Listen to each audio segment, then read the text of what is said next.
Meron hindi nagbabayad, hindi nagpapakilo, may hindi nagbabayad. Ayun, nakabidyo tayo ah. Huwag ka magulo. Sili ka no? Balik ka natin na po yung binagaw lang kong kala, di mo pa ka. Kagi. Wow.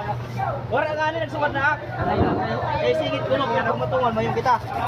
Wala si ano. Guys. Ayun na.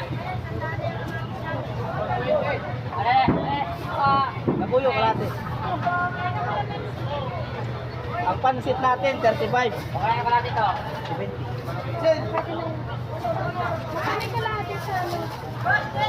Benta. At pinili yan. Para sa daan. Ha? Wala na pili yan. Sino ba namili lang, babe? Sabi natin pili dyan kayo. Walang halong sitaw yan, pero lasang sitaw yan, te. Kalamansi. Magkano pita mo kalamansi? Ang kalamansi 35. Ito. Kalahati. 35. Ito yan tayo, kalahati na yan. Wala pa yan, te.